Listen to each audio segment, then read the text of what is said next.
When my daughter died, my son-in-law inherited $228 million and kicked me out. Shame he wasn't there for his own daughter. Tell them, Richard, or should I? Tell them how you muzzled her, how you turned our grief into your bankroll.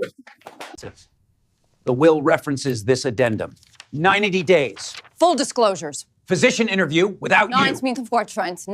Yes, Your Honor. Will, addendum, conditions, non-compliance. The record of records speaks! You think paper beats me? He's nothing. Step back! Yes, Your Honor. Will, addendum, conditions, non-compliance. The record of records speaks! You think paper beats me? He's nothing. Step back! This isn't over, old man. It's over for you. For her, it finally starts. Records matter. Justice reads. My daughter died, leaving behind $225 million. Just hours after her funeral, my son-in-law looked me in the eye and said, "Pack your things, old man, and get out." The house, the money, even my daughter's memory, he claimed as his. I thought grief had broken me, but what happened next broke him. Before we continue, please subscribe to the channel and tell us where you're listening from in the comments. I sat alone in the living room that once held so much laughter, staring at the walls where family pictures used to hang.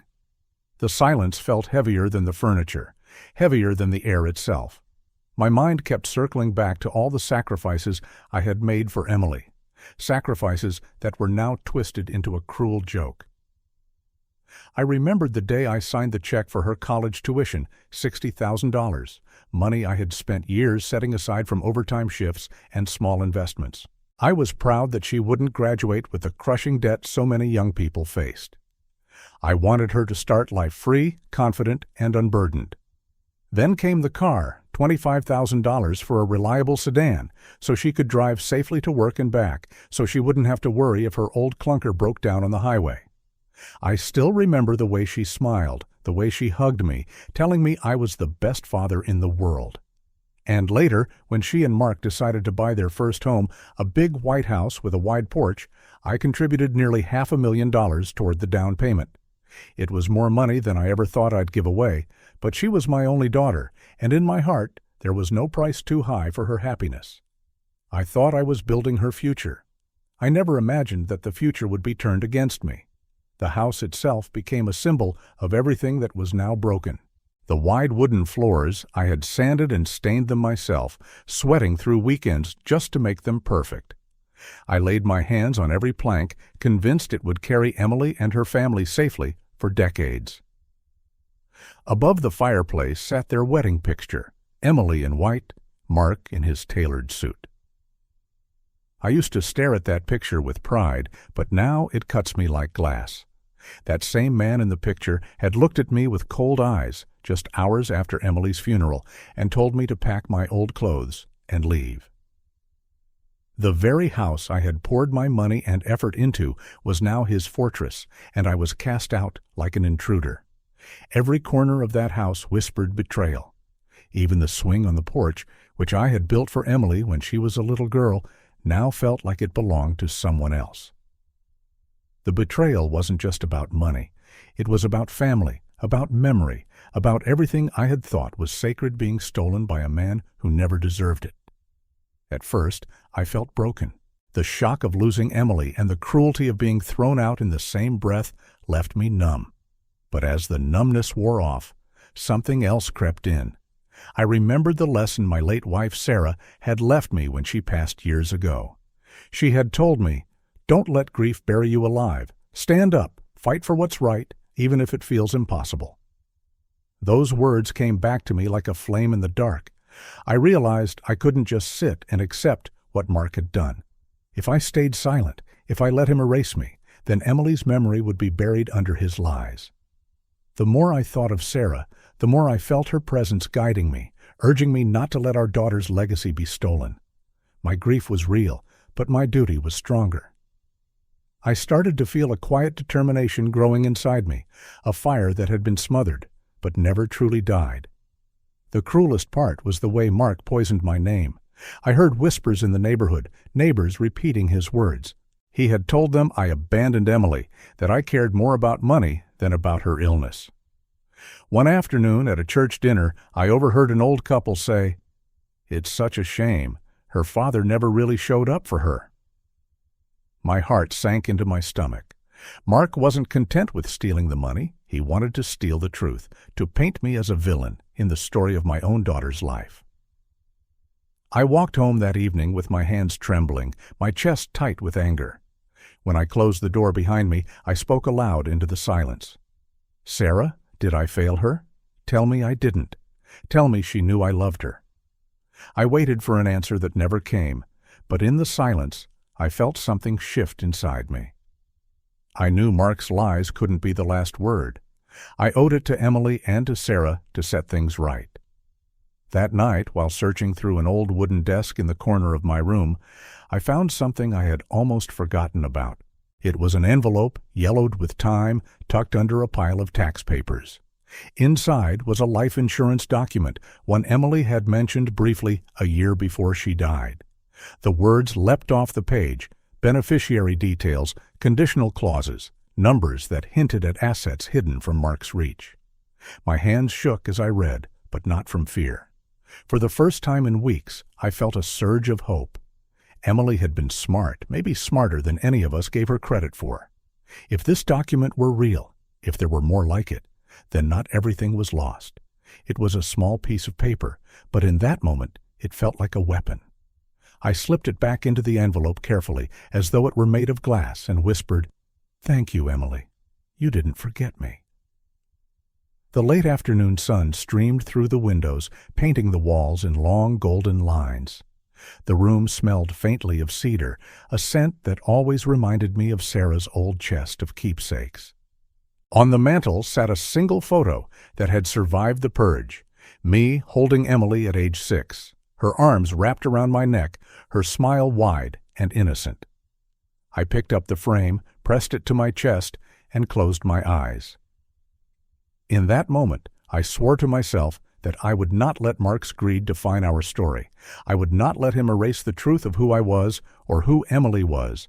I had been cast out of my own family's home, stripped of dignity, smeared with lies. But I still had a fighting chance. That chance lived in the papers Emily had left, in the memories Sarah had gifted me, and in the stubborn fire that now burned in my chest. I opened my eyes, looked around the quiet room, and said aloud, "This is not the end.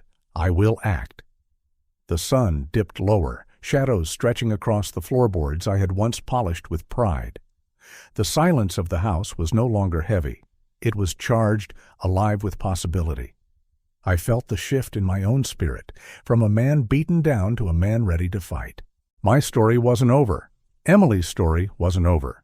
The real battle was only beginning.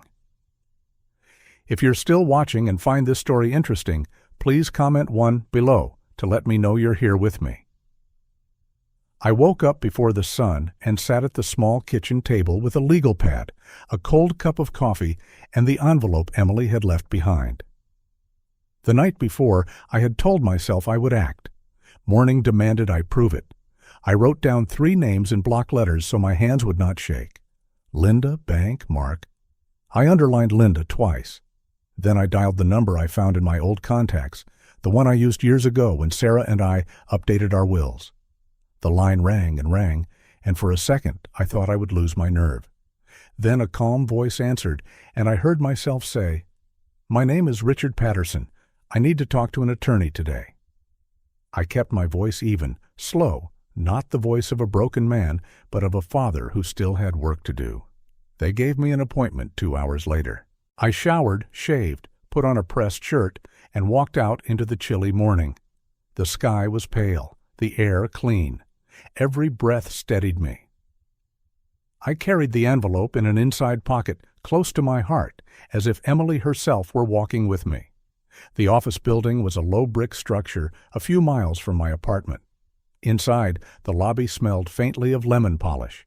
Framed certificates lined the hallway, the kind of things that tell you you're in the right place.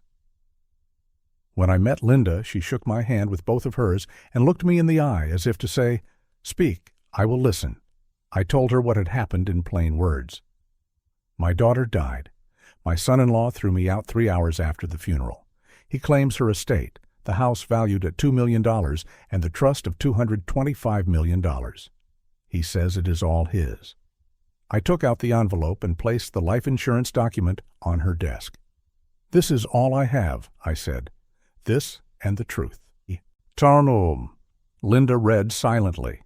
She traced a line on the paper with her finger, lips moving as she calculated. She asked 2 or 3 careful questions, not many, just enough to understand how large the battlefield really was. Then she said something I will never forget. You are not powerless, she told me, level and steady. This is complicated, yes. There may be multiple trusts, medical directives, and a will that he believes serve him. But you are not powerless. We will ask for copies of all probate filings. We will pull the deeds, we will pull the bank records, and we will do it fast. She asked permission to scan the document and took photos of it with a small scanner. The sound it made, soft, clinical, felt like the click of a safety being switched off. A weapon readied.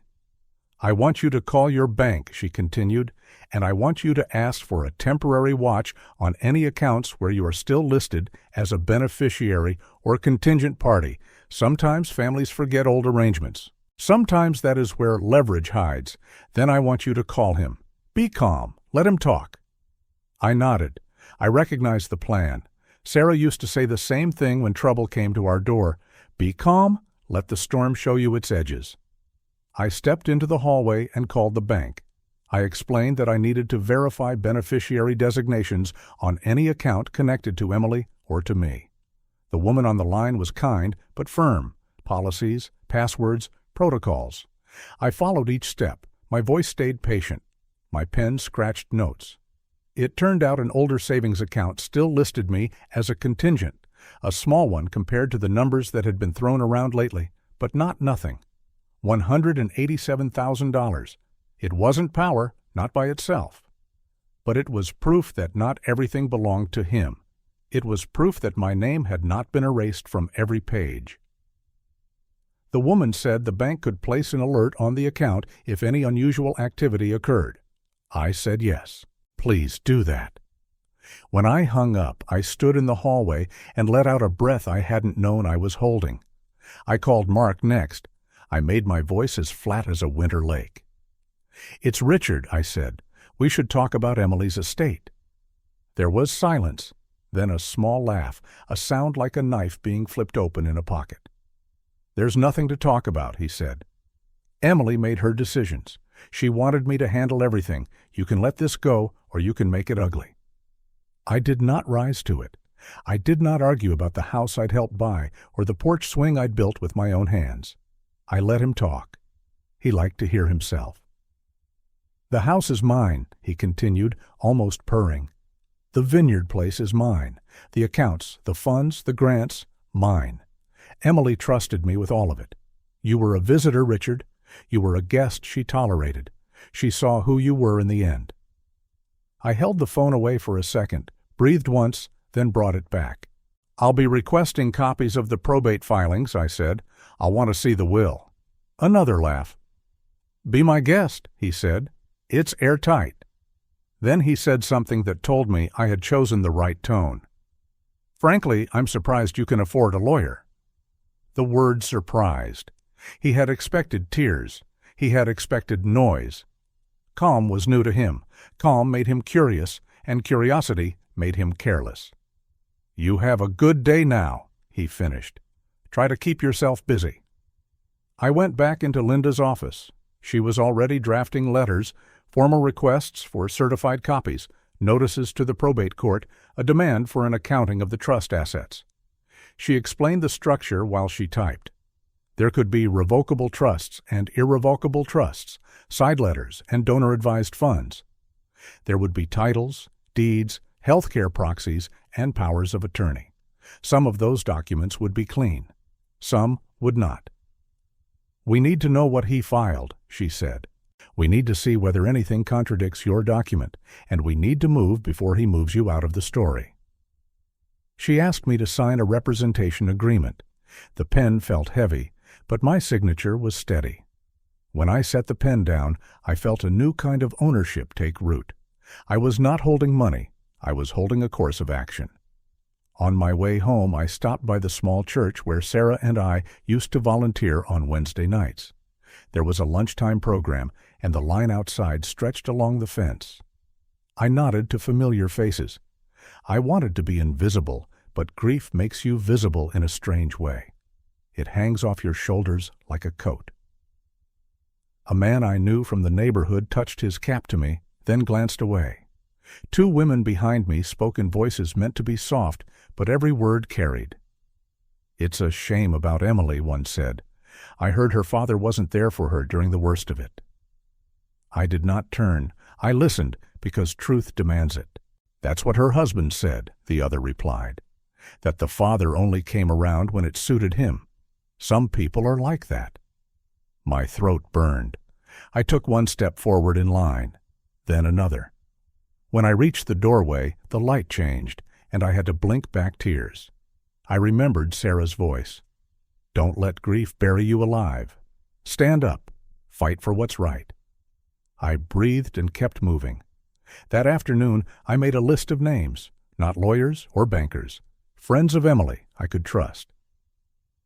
I called Sarah's friend from the hospital auxiliary, a woman who had watched Emily volunteer with the children's reading program in better years. She told me Emily had stopped coming months before she died. "She always called to apologize," the woman said. "She said Mark wanted her to rest. She sounded small, not like herself." I thanked her and wrote it down. I called a co-worker of Emily's, a nurse who used to meet her for coffee. She said Mark insisted on coming to every appointment and answering every question. It was uncomfortable, she told me. Emily would start to speak, and he would interrupt with a nicer version of her answer. I wrote that down too. At the bottom of the page, I wrote a name I had been avoiding. Dr. Laura Bennett, the specialist who had treated Emily. When I called the clinic, they said she could not discuss specifics with me without the proper forms. I expected that. I left my number anyway. An hour later, my phone rang. Dr. Bennett's voice was careful, but there was something in it. Concern, maybe, or the weary clarity of a person who has seen the same story too many times. She did not violate any rules. She did not betray her oath, but she did choose her words with care. "I always prefer to speak with family when I can," she said. "I am sorry for your loss. If you secure the documents your attorney mentioned, we can speak more. For now, I will say I encourage you to gather everything you can. Records matter." I thanked her. Records matter. The phrase echoed in my head like a drum I could march to.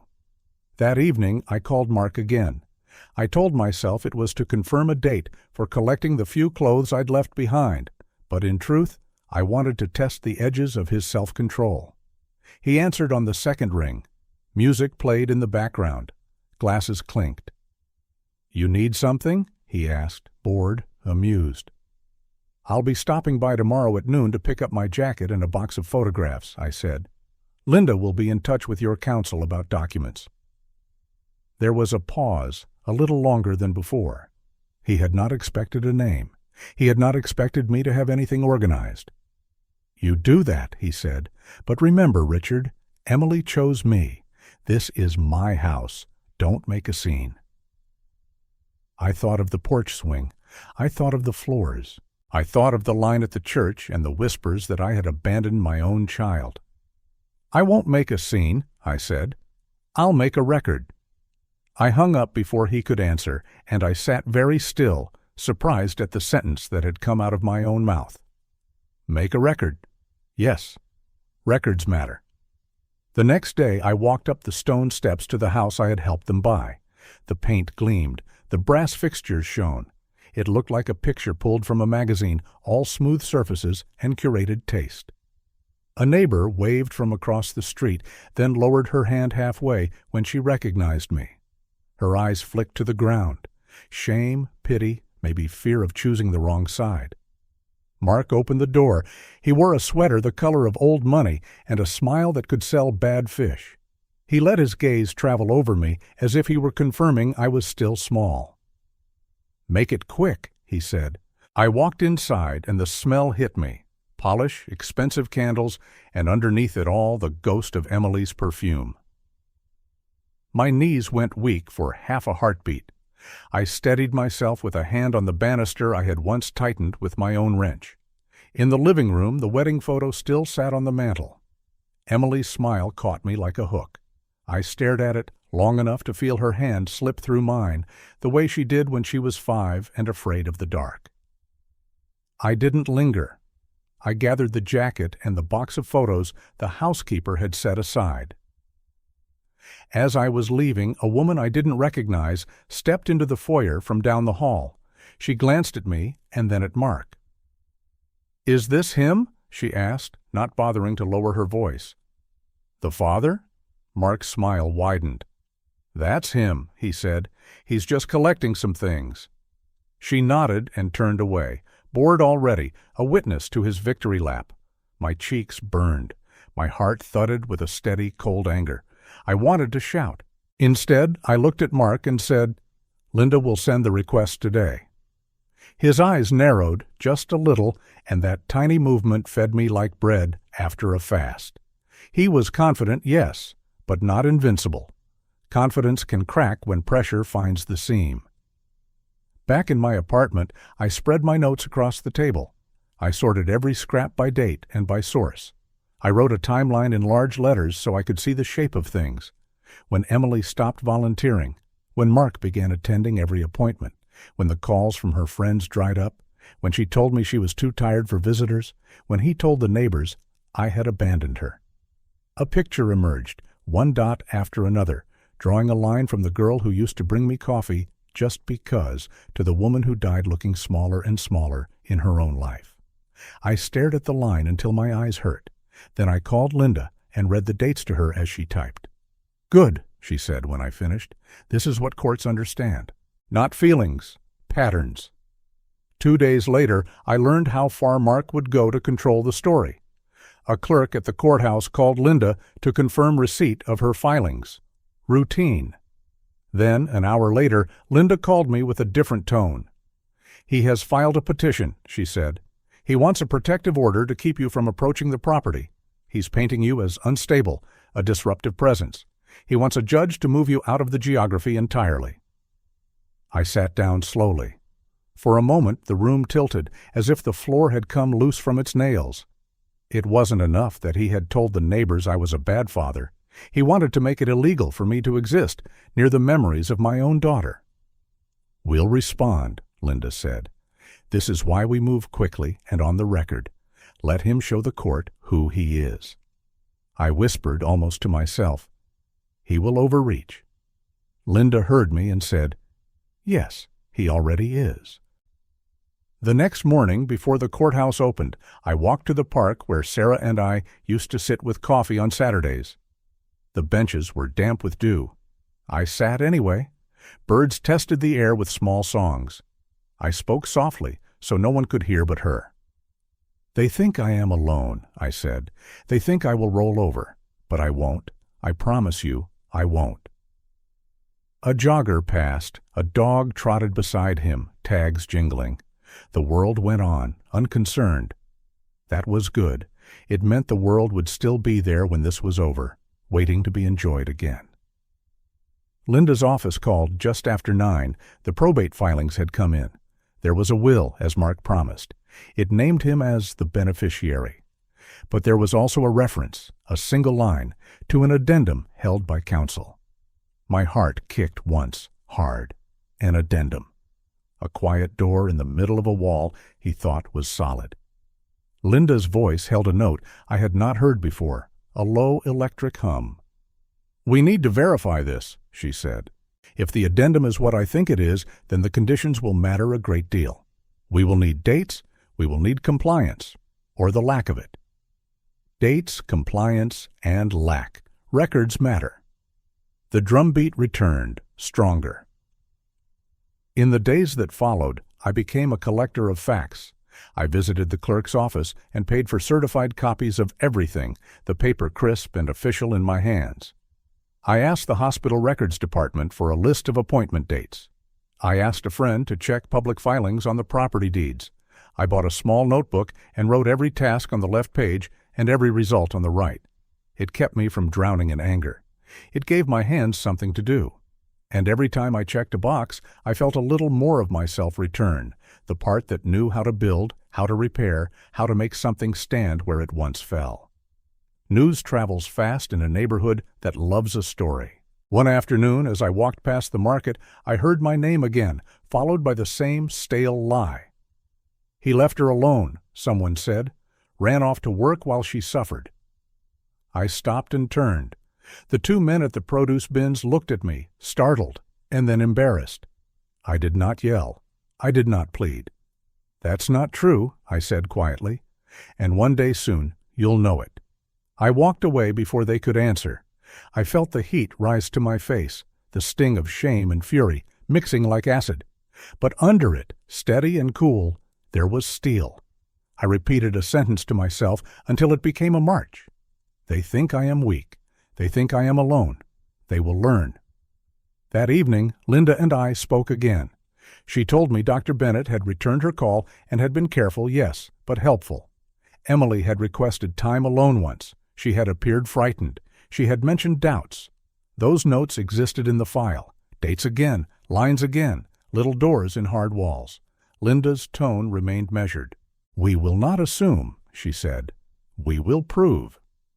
She asked me to gather any recordings Emily might have left, any messages she had sent me that hinted at pressure or control. I searched old phones, old email accounts, and old cloud backups I had not opened since Sarah died. I found small things, a text about being tired, a voicemail about rescheduling a lunch, a photo of a book she loved that she was suddenly done with. Nothing by itself. But together they made a weather report. The kind of sky that tells you a storm is coming, even if the forecast refuses to say it. I kept meeting people. I kept listening. An old neighbor told me he had tried to visit and been turned away at the door. "Mark said she needed rest," he said, eyes down. I didn't want to intrude.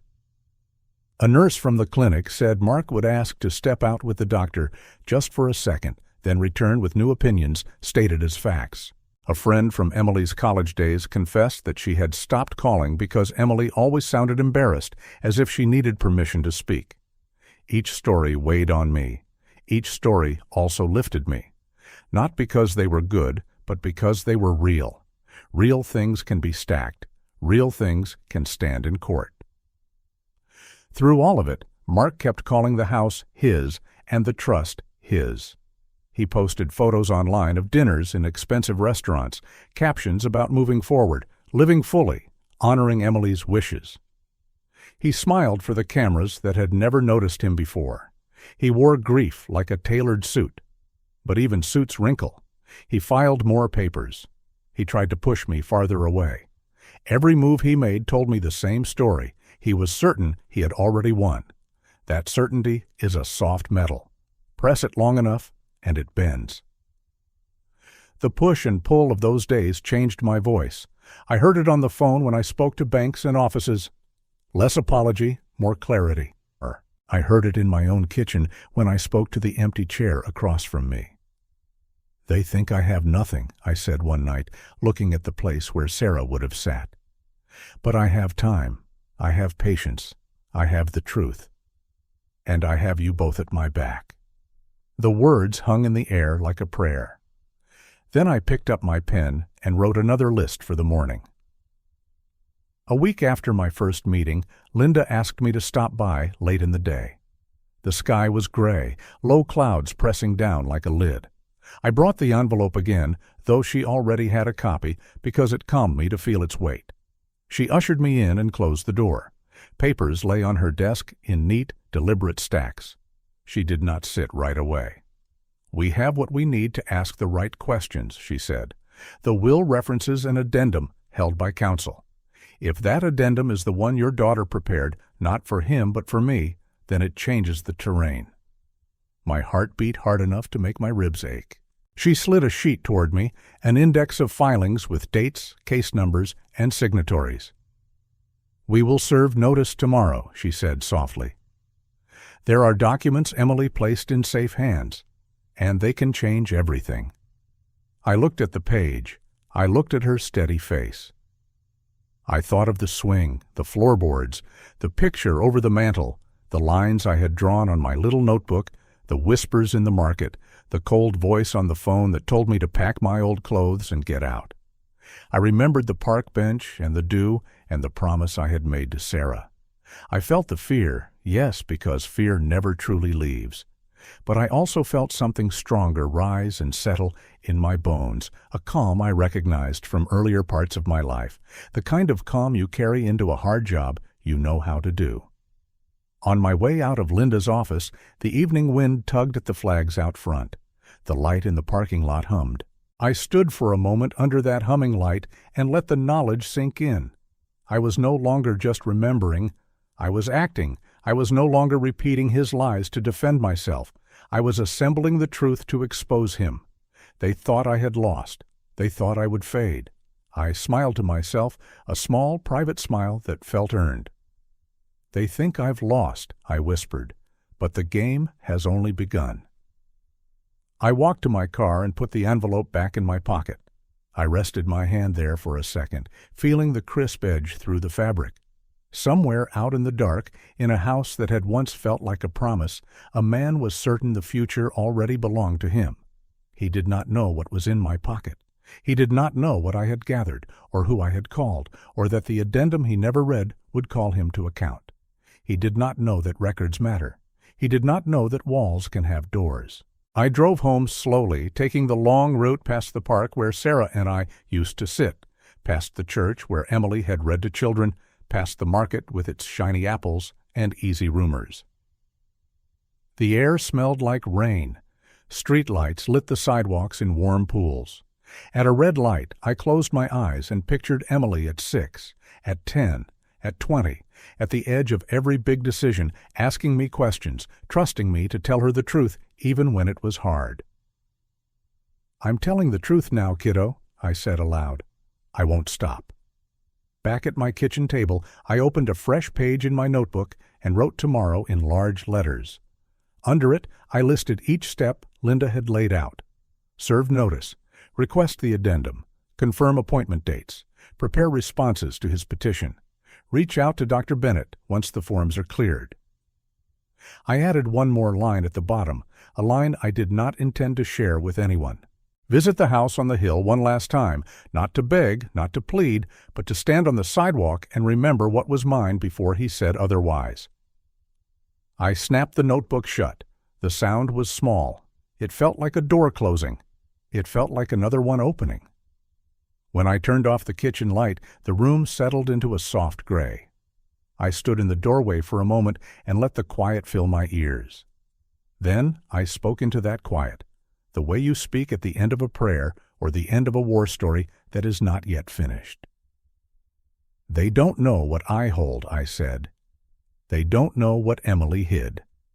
But they will. Soon." If you're still watching and find this story interesting, please comment too below to let me know you're here with me.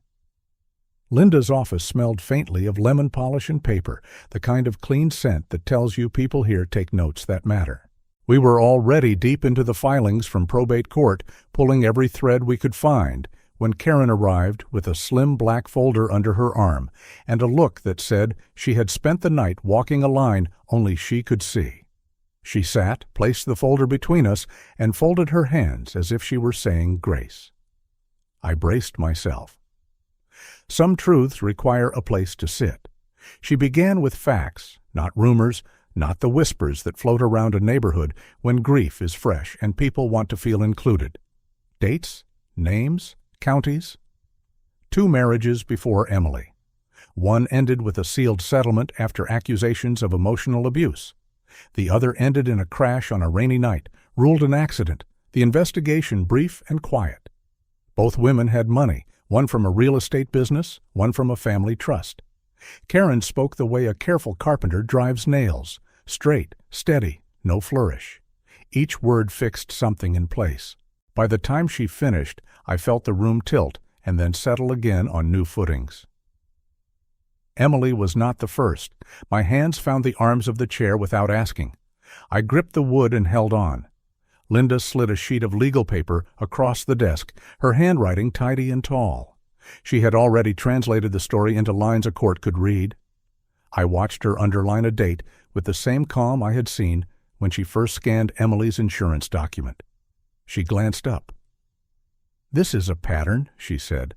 "Not cruel, not theatrical, just the truth wearing its working clothes." I breathed, slow and deep, the way Sarah taught me to breathe when panic tried to have its way. I let the breath out and nodded. "He will call it a coincidence," I said. "He will say grief makes us dramatic." Linda didn't smile. "He'll say anything that serves him," she answered. "We will show him what serves the record." We spent the next hour building a ladder from paper. Petitions, police reports, certified copies of marriage licenses, the small crumbs of public record that, when gathered, become a loaf you can put on a table and cut in front of a judge. When we finished, Karen pulled a second folder from her bag, thinner, but made of heavier cardstock. She placed it in front of Linda. "This one came from a former colleague of the second wife," she said. "A statement she wrote in a journal, entries about confusion, about medication changes she didn't fully understand. Not something a court will accept as proof by itself, but a light if we need to show the path the other woman walked." My throat tightened. I thanked Karen because there was nothing else to say. That afternoon, Linda told me to go home and rest, which, of course, I could not do. Instead, I walked to the church where Emily used to read to the children. The little chairs were stacked in a corner, the rug rolled up for cleaning. The room still smelled like crayons and spilled juice. I stood in the doorway and let the quiet press against me. "You were not the first," I said in a voice that barely moved the air, "but you will be the last." It felt like a promise I could keep. The next morning, the promise was tested. Linda's assistant called just after 9. Mark had filed a petition to have me barred from approaching his property, and worse, requested the court consider ordering me to leave Massachusetts for the peace and dignity of the household. The words made my stomach drop, as if the building itself had fallen away from under me. It was not enough for him to smear me to neighbors, to call me a man who abandoned his daughter. He wanted the weight of a court to press me out of my own state like a thumb pressing a bruise. I went straight to Linda's office without an appointment. She read the petition and let out a sound that was not quite a laugh and not quite a sigh. "He has a talent for overreach," she said. "Judges do not enjoy being used as tools for vanity, Richard. We will answer quickly, and we will bring more than adjectives." The hearing on his petition was set for the next day in a smaller courtroom with dark wood paneling and a high ceiling that made every whisper sound like a confession. I sat on the bench and felt the grain of the polished rail beneath my fingers. It reminded me of the floorboards I had sanded in the house that was now a fortress against me. Mark entered with a look he probably practiced in his bathroom mirror, concerned, composed, a man doing his best in a cruel world. He avoided my eyes, and then, as if he couldn't help himself, let them drift toward me for a fraction of a second, the way a bully flicks a glance to make sure his audience is seated. His attorney began with phrases that tried to sound like facts: disturbance, harassment, emotional strain on a grieving widower. He used my name in a tone that made it feel smaller. Then Linda stood and introduced the idea that courts like records more than stories. She handed the judge a packet of our filings and pointed, quietly, to the map we had drawn. Dates, addresses, copies of my single brief visit to collect a jacket and a box of photographs, notice to opposing counsel of the hour I would arrive, a text from the housekeeper confirming the items would be ready. The judge's face did not change, but the air in the room did. It cooled. Linda did not raise her voice when she said, "My client has made no disturbance. He has made a record." The judge nodded once and then looked at Mark's attorney as if to say, "You invited me to a parade. These are two men walking on a sidewalk. The petition was denied." A clean, flat word, denied, but it felt like a bell rung from a high tower, the note swinging out across a town square and into the small places where people decide what to believe about you. Mark's jaw tightened. It was slight, but I saw it. He tried to look wounded, then brave, then above it all. The judge moved to the next case without ceremony, which was its own kind of ceremony. We stepped into the hallway. Linda's hand, light on my arm, kept me from floating. "He will be angrier now," she said. "Angry men make mistakes. We stay steady." The mistake came faster than I expected. That afternoon, while I was at home sorting the letters we planned to send to the banks, Mark called. He didn't bother with polite greetings. He let the anger fill the line and do his speaking for him. He said the judge was a fool. He said I was pathetic. He said that if Emily could see me now, she would be ashamed. I held the phone away so I wouldn't swallow the words and choke on them.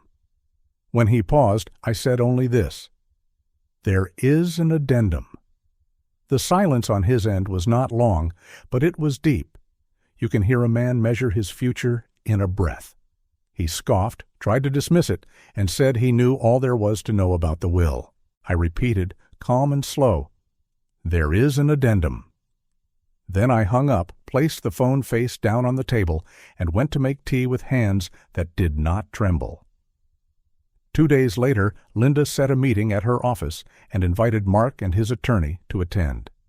No judge, not yet. Just 4 people in a room with a table that had seen 100 kinds of ruin and 100 kinds of repair. The sky that morning was low and gray, the color of old pewter. I arrived early and walked the hallway twice to be sure my legs remembered how to move when a man who wanted me erased would enter the same air. Linda opened the door and we took our places. Mark came in with his attorney, that polished half-smile back in place, the look of a man who intended to perform indifference. He sat, crossed one leg over the other, and studied the ceiling as if I wasn't there at all. Linda didn't waste breath. She placed a slim envelope on the table, red wax seal pressed with an initial that made my chest tight. She kept her palm on it, not possessive, more like a hand resting on a Bible. She spoke slowly so each word could stand on its own feet.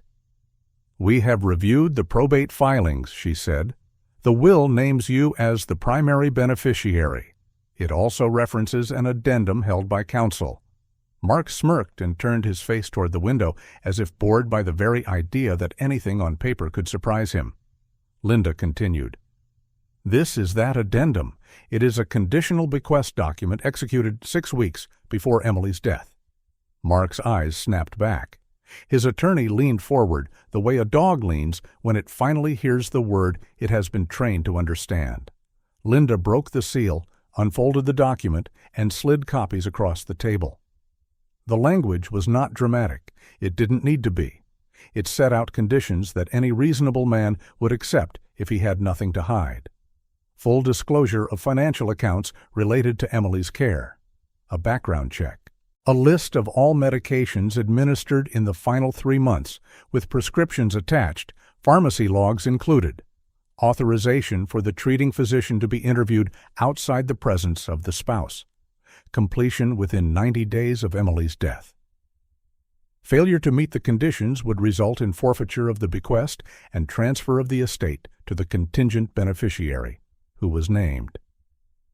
My name sat there on the page with the quiet authority of a truth finally given a seat at the table. Mark's face changed. Men who wear masks for a living forget that skin can tell the truth.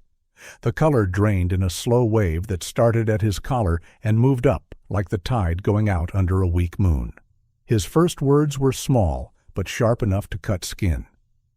"This is fabricated." His attorney reached for a copy and began to read too fast, then forced himself to read again, slower, as the words refused to arrange themselves into a shape that could be dismissed. Linda didn't raise her voice. "Witnessed," she said, and pointed to the names. "Notarized." Her finger moved to a stamp. "Held by counsel until conditions ripened." She set another sheet beside the first. An index of letters sent to Emily in those weeks, 2 addressed to me, but never mailed. Notes she wrote to herself about wanting control over her care, about wanting her father to have a say if she could not speak. Not a storm of papers, just the ones that mattered in an order that did not shout. His attorney asked questions. Did we have proof that the conditions had been delivered? Linda: the will itself references the addendum. The conditions were drafted and agreed upon with Emily's independent counsel. Had we notified Mark of these conditions within the 90 days? Linda: the conditions do not require notice to the beneficiary. They require the beneficiary to complete the tasks within the period. A man inheriting $225 million can be expected to read the instruments that grant him such a gift. Mark's chair scraped as he pushed back from the table. He stood, paced, and ran a hand through his hair in the universal language of men who feel their story slipping. He muttered about grief, about confusion, about how all of this was too much for a man who had just lost his wife. He reached for the oldest tool in the drawer and tried to hammer us with it. Pity. Linda let him finish without interruption. When the room was quiet, she said, "My client buried his daughter and was told to get out 3 hours later. We're all familiar with too much." His attorney, more disciplined, asked for time to review, asked about extensions, and asked if there was an administrative path to cure noncompliance. Linda had anticipated the questions. "The 90 days have run," she said. "The estate instruments are clear. If your client would like to contest the addendum, he is welcome to try. But if he does, we will enter exhibits that will make such a contest costlier than compliance ever would have been." She took out a small digital recorder and set it on the table. She didn't press play. She didn't need to. The object itself told a story. Mark's eyes were fixed on it, the way a child stares at a hot stove after touching it once. He shook his head, forced a smile, and said, too loudly, that recordings prove nothing when taken out of context. I watched him flail for a context that would keep the room from recognizing the shape of what it was seeing. We adjourned without shouting, which is another kind of victory. In the hallway, Mark caught up to me. He stood too close. His breath smelled like expensive coffee and panic. "You think you've won?" he said, low and urgent. "You haven't. You don't know the kind of people I can hire. You don't know what Emily wanted." I met his eyes and let the calm rise up like water in a well. "I know what she wrote," I said, "and I know what a judge will read." He searched my face for the old man he had planned to crush. He didn't find him. 2 days later, we were back in the courtroom. This time the room was fuller. Word travels, and courthouses are towns with their own weather. The judge took the bench and called our matter. Linda rose and spoke for less than 5 minutes, which is the hardest kind of speech to write when the stakes stretch into the stratosphere. She summarized the will, the reference to the addendum, the conditions, the 90-day window, and the lack of compliance. She placed the original addendum on the clerk's desk with a care that felt like reverence. Then she asked the court to recognize the forfeiture and to enter an order transferring the estate pursuant to the contingent beneficiary clause. Mark's attorney tried a dozen angles in half as many minutes. He argued grief. He argued ambiguity. He argued the cruelty of gotcha lawyering in the wake of a death. He suggested the conditions were unreasonable. He hinted at Emily's state of mind, tiptoeing around words like competency and medication without daring to step on them. Linda did not object to his tone. She let him exhaust himself and then said simply, "The instrument protects Emily's intent. Her intent is clear." The judge asked 3 questions that cut to the bone. Did the will reference the addendum? Did the addendum set clear conditions? Were those conditions unmet within the period? Yes, yes, yes. The judge's pen moved. Not fast, not slow. A steady line across a page most people will never see, but that will echo through lives anyway. When the order was entered, I felt no triumph in the sense that people on television mean it. I felt a release, like a tight band around my chest had finally snapped. Mark made a sound that I could not place, half laugh, half gasp. He leaned toward his attorney and whispered with an urgency that betrayed him. The attorney put a hand on his arm, the way you might put a hand on the hood of a car that is starting to roll downhill. I watched him breathe quickly through his nose, watched the skin at his temples flutter as if his thoughts were birds trapped inside his skull. The judge spoke about procedure, about the steps that would follow, about the timelines in the clerk's office, and the obligations of counsel. The words were ordinary. They felt like the floor returning to meet my feet. We left the courtroom in a quiet procession. In the hallway, reporters waited, as they always do when money and grief share a calendar. Linda kept walking. I kept walking with her. Mark stopped. He needed the cameras. He began to talk about injustice, about a grieving husband robbed by technicalities, about a system stacked against men who loved their wives too much. His voice rose. Then it cracked. The crack ran straight through the performance and left him standing there with a face the cameras had not rehearsed. I didn't turn around. I didn't need to see him. Sometimes mercy looks like refusing to watch a man drown in water he poured himself. Back at Linda's office, she handed me a copy of the order, the seal pressed deep enough into the paper to catch the light. The numbers were printed there in calm, stubborn ink. The house on the hill is appraised at $2 million. The vineyard property, whose valuation would be updated. The trust accounts, $225 million, are to be administered according to the new directives, and the foundation Emily had drafted language for in the weeks when she knew she needed to tie knots he couldn't untie. I ran my fingers over the ridges of the seal, the way you touch a name on a headstone, not because stone can answer you, but because your hands need a language your mouth cannot find. We sat for a while without talking. The city moved outside, traffic and people, and all the ordinary reasons to get out of bed. My chest rose and fell. Linda finally spoke. "There will be more noise," she said. "Appeals threatened, interviews given, stories told. There may be criminal inquiries from other quarters. Some of that will touch us, some won't. Today was about the estate. Today was about Emily's will doing what she wanted it to do." I nodded. Words felt like heavy furniture I could not lift. I thought of Sarah, of the bench in the park, of the little chairs in the church classroom. I thought of the swing. I let the picture come, and this time it didn't stab me. It warmed me, like a sun stepping out from behind a stubborn cloud. That evening, alone in my kitchen, I set the order on the table and read it again, not for the law, but for the cadence. There is music to finality. It moves in straight lines. It does not need symbols. I poured a cup of tea and touched the envelope that had started all this, the one Emily left like a key placed under a mat. "They thought I was finished," I said into the quiet room. "They thought I would fade."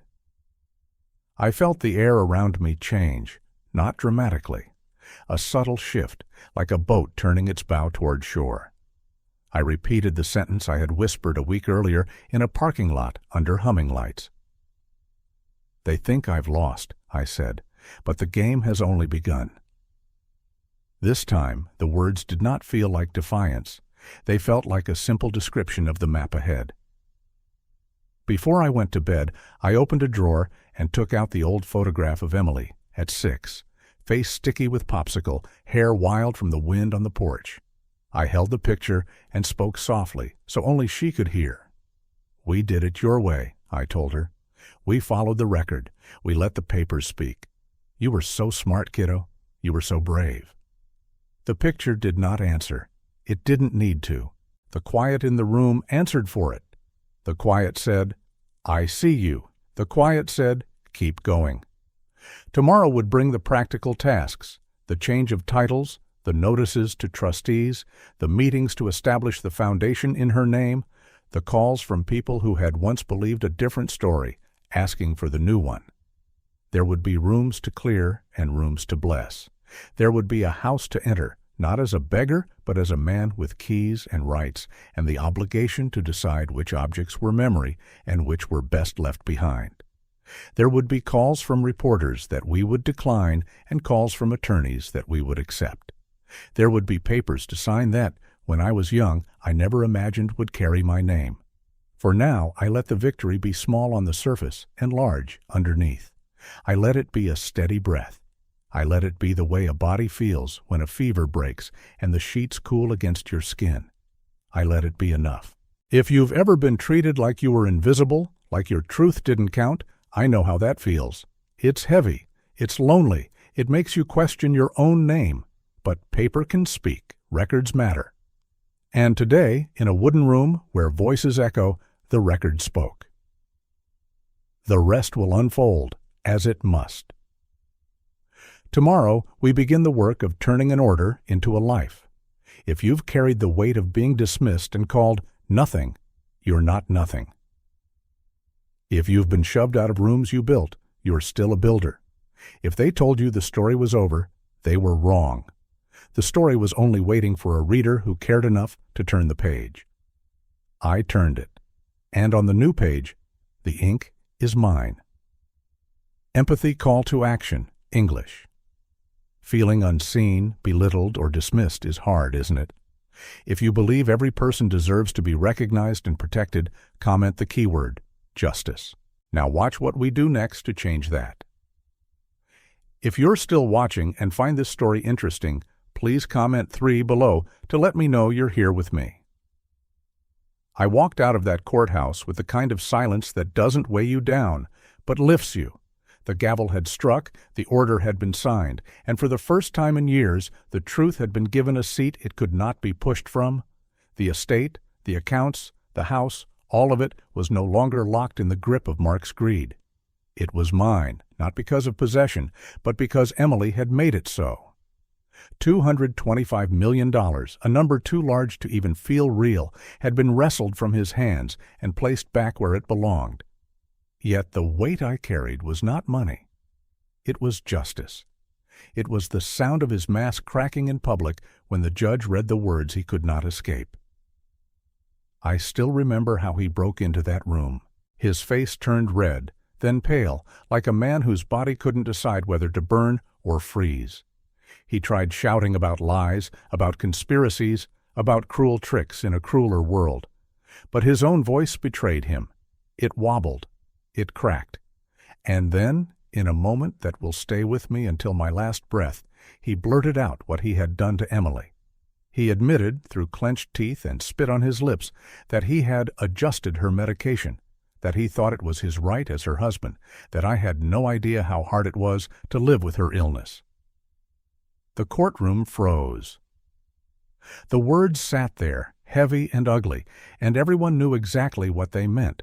It was not just greed, it was cruel. It was violence wrapped in the language of love. The judge's gavel struck hard enough to echo off the wood paneling, and within seconds, officers moved. The click of handcuffs was the sweetest sound I have ever heard.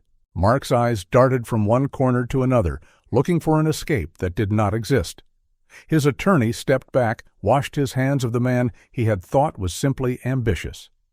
In that instant, Mark's empire collapsed, not with grandeur, but with the metallic clink of iron around his wrists.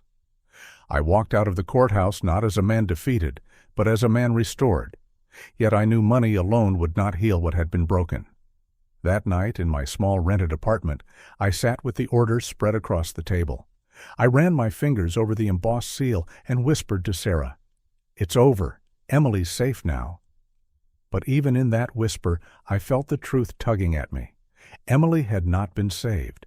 She had been stolen from us. What I could save now was her legacy, her name, her kindness. So I made a choice. I could have lived the rest of my days in comfort, spending as though money would erase sorrow. But that would not honor her. Instead, I met with Linda the following week and began the paperwork for what we would call the Emily Foundation. Its mission was simple but sharp, to help women who found themselves caught in the traps of men like Mark, charming, manipulative predators who used love as bait and wealth as a net. We set aside $50 million as the first endowment. I sat in that office and signed the papers with a steady hand. Each stroke of the pen felt like telling Emily, "Your suffering will protect others. Your voice will not be silenced." Moving back into the grand house was never an option for me. Every plank, every window carried the ghost of betrayal. Instead, I chose a modest apartment near the park. $300,000 bought me a space that was not about grandeur, but about peace. From my window, I could see children playing, couples walking their dogs, and old friends feeding pigeons on a bench. It wasn't silence. It was life. The kind of life I wanted to surround me in my final years. Standing by that window the first night, I whispered, "Emily, you saved me. You saved us both." Mark's fate became public quickly. The newspapers covered it with bold headlines. They called him a predator, a manipulator, a wolf in the skin of a grieving husband. The trial for the medication charges was swift. Too much evidence, too many patterns from his past wives, too many financial trails that now lit up like fireflies in the dark. The verdict was clear. Guilty. Life in prison, without parole. He will spend the rest of his days in a cell, his name rotting faster than his body. His so-called friends vanished, his reputation collapsed, and I never once answered his desperate letters from jail. The man who had once told me to pack my old clothes and get out now wore state-issued gray. His meals were served on a plastic tray. That was justice in its plainest clothes. For me, life slowed into something steady, something free. I walked in the park every morning, greeting the same faces until they became friends. I joined a small reading group at the library where we passed around paperbacks and argued about endings. I learned to cook simple meals for one without feeling the ache of emptiness at the table. And most of all, I poured myself into the foundation. Each time we cut a check for a shelter, each time we paid legal fees for a woman trying to escape her abuser, each time we funded a hotline or a clinic, I felt Emily's hand guiding mine. There were nights when grief still came, soft but insistent. I would sit by the window, sip tea, and let the tears fall without shame. But they were not tears of defeat anymore. They were tears of love that had nowhere else to go, so they watered the memory of Emily, kept her alive in ways Mark never could touch. My phone rang one evening. It was a number I recognized, but I let it go to voicemail. Later, I listened. It was Mark's sister asking if I would speak to him one last time before he was transferred to a facility upstate. I deleted the message. I didn't need closure from a man whose actions had spoken louder than any apology. Closure came from choosing silence, from drawing a line so clear even time itself couldn't smudge it. "I don't need him anymore," I whispered to Sarah's picture on the mantel. "I have myself. I have Emily. I have peace." That was the true victory, not the money, not the court order, not even Mark in chains. It was the peace of knowing I had survived betrayal and turned it into purpose. It was the knowledge that I had been bruised but not broken, scarred but not silenced. And so I sat in that small apartment with its view of the park, and I thought about the lessons this long, bitter road had carved into me. For parents, I would say this: give to your children, but not at the cost of your own dignity. Love them, yes, but never let them mistake love for weakness. For children, I would say this: remember the hands that built your path, the sacrifices that cleared your way. Do not betray them for greed, because greed consumes not just money, but souls. And for the world we live in now, I would say, human nature has not changed as much as we want to believe. Greed, pride, and lies still walk among us, dressed in fine suits and charming smiles. The only weapon that never dulls is truth, held firmly and spoken without fear. As the days turned into weeks and the weeks into months, I found myself lighter than I had been in years. The burden was gone. The story had closed. Emily's name had been honored. Mark's lies had been crushed. And I was free. Not free because I had wealth, but free because I had finally drawn a line and chosen to live on the side of dignity.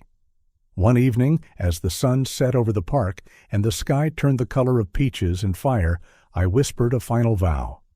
I don't need them anymore. I have myself. The words settled into me, strong and calm. Tomorrow, I would meet with the foundation board. Next week, I will attend a community gathering to speak about resilience. And somewhere down the line, I would begin a new project. Something small, maybe a garden, maybe a journal, something that grew out of love rather than loss. This chapter of my life had ended. A new one was waiting, not heavy with betrayal, but light with possibility. And that, I realized, was the truest justice of all. The apartment I live in now isn't large, but it's mine, and it's peaceful. Every morning, I step out onto the little balcony where I've planted geraniums and marigolds in clay pots. They brighten the railing with their color, and I water them slowly, as though giving life to something fragile that depends on me alone. From up here, I can see the park across the street. I watch children race to the swings, older couples walking arm in arm, and sometimes I just sit and breathe. For the first time in years, I'm not weighed down by fear, betrayal, or uncertainty. The air feels lighter, my chest feels lighter. I wake up each day knowing that my past no longer chains me, that I have stepped into a life of my choosing. The lessons of the last year echo in everything I do. I used to think money defined safety, that giving and giving was the only way to secure love. But now I know differently. What mattered was never the size of the account or the grandness of a home. What mattered was dignity, respect, and truth. I learned that love without respect is poison, that family without loyalty is only blood and nothing more. And so when I stand in this little apartment, worth a fraction of what I once held, I feel richer than I ever did before, because peace of mind is the greatest wealth I will ever know. Every so often, the past still tries to claw its way back. A week after the trial, I received a letter from Mark. It was thin, handwritten, and smudged in places. He wrote about regret, about mistakes, about wanting forgiveness. He said prison had broken him, that he had nothing left but the hope of being heard. I read every word, then folded the letter back and slid it into a drawer. I don't open often. I whispered to myself, I don't need his apology. I have my life. That was my closure, not his words, my choice. He sits now in a cell hundreds of miles away, stripped of wealth, stripped of charm, stripped of freedom. He will live the rest of his days behind bars, his name a stain, his life a warning. The contrast between us couldn't be clearer. He lives in isolation and disgrace. I live in peace and freedom. The more I settled into this new life, the more I found myself called to share my story. One Sunday morning, I walked to the church near my building, a small red brick place with white shutters. They had a community board where meetings and volunteer groups were listed. My eye landed on a flyer for a senior outreach program. The next week, I joined them. It was nothing fancy, just a group of older folks sitting in a circle, drinking coffee, sharing worries. But when I spoke, when I told them about Emily, about Mark, about betrayal and dignity and justice, I saw tears in their eyes. A woman leaned forward and whispered, "That happened to me, too." Another man nodded slowly and said, "I thought I was the only one." That day, I realized that my story wasn't only mine. It was a shield, a light, a guide for others who had been told they were powerless. I began helping them protect what they had, homes, savings, even just the respect of their own children. We sat down with lawyers, we talked about setting boundaries, and we made sure they understood their rights. And when they looked at me with gratitude, I felt Emily's presence again. She had saved me, and now I was saving others. That was her true legacy. Late one afternoon, I sat by the window with the sunlight spilling across the wooden floor, and I let myself reflect on what it all meant. For parents, I realized the lesson is clear. Never underestimate the value of presence and truth. Children need to know who you are, what you stand for, not just what you can hand them in dollars. Money fades, but respect endures. For children, the lesson is sharper. Money can never replace the bond of family. Betrayal doesn't just wound others. It corrodes the betrayer until nothing is left but emptiness. And for the world we live in now, where greed hides in polished suits and predators disguise themselves in sweet words, the lesson is timeless. Human nature has both wolves and shepherds. You must guard yourself, but you must also choose to be the kind of person whose integrity cannot be bought or stolen. Sometimes I still hold the little silver watch that belonged to my father. It sits on my desk, its face scratched, its chain worn. He gave it to me when I was young, telling me, "Character is the only wealth no one can steal." For years, I didn't understand. Now I do. That watch is worth more to me than all the millions I fought for, because it carries truth. One evening, as the sun dropped low and painted the sky orange and gold, I whispered, "Emily, Sarah, I hope you see me now. I hope you know I kept my promise." And in that quiet, I felt something close to peace, something close to home. The last time I walked past the prison gates on a visit for foundation business, I thought about Mark sitting inside. I didn't go in. I didn't need to. He is his own punishment. I am my own freedom. The distance between us is not measured in miles, but in the choices we made. And so I live. I plant flowers. I help others. I laugh when the neighbors invite me to barbecues. I write in a journal at night, not to hold on to pain, but to let it flow out and leave space for joy. Every morning when I pull back the curtains and the sun pours into this modest home, I remind myself, each day is proof that I chose correctly. I don't need their approval. I don't need their apology. I don't need their wealth. I have myself. I have my peace. And that, I know now, is everything. The story has come to an end. I hope it has brought you valuable lessons and insights. If you enjoyed this content, please like, share, and subscribe to the channel so you won't miss the next video. Goodbye, and see you again.